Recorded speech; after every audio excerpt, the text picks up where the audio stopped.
Welcome to our channel. Today we how to set up Apple TV as a home hub for remote access, complete guide step by step clearly.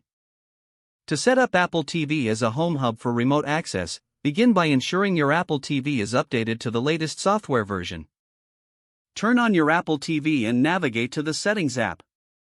From the Settings menu, select Users and Accounts.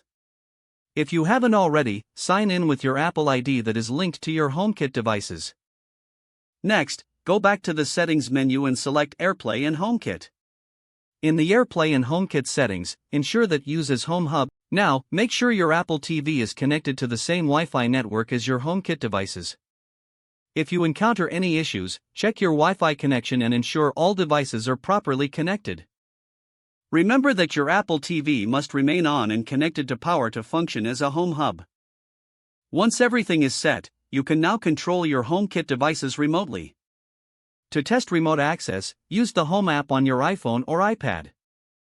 Open the Home app and check if your HomeKit devices are accessible. If you see your devices listed, your Apple TV is successfully set up as a home hub. For added security, consider enabling two-factor authentication on your Apple ID. This setup allows you to manage your smart home devices, even when you're not at home. Now you can enjoy the convenience of remote access to your home. If the page does not load, refresh the browser or try again in a private or incognito window. Make sure you are using the correct email address, then retype it carefully to avoid small typos.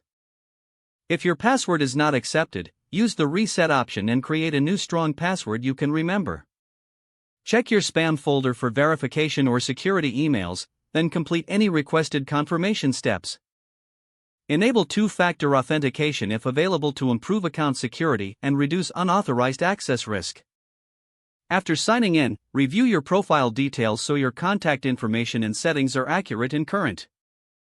If you see an error message, note it down and try again after restarting your device and internet connection. Log out when you finish, especially on shared devices, to keep your account and payment information secure. If the page does not load, refresh the browser or try again in a private or incognito window. Make sure you are using the correct email address, then retype it carefully to avoid small typos. If your password is not accepted, use the reset option and create a new strong password you can remember. Check your spam folder for verification or security emails, then complete any requested confirmation steps. Enable two-factor authentication if available to improve account security and reduce unauthorized access risk. After signing in, review your profile details so your contact information and settings are accurate and current. Don't forget to like this video and subscribe to our channel for more step-by-step tech guides.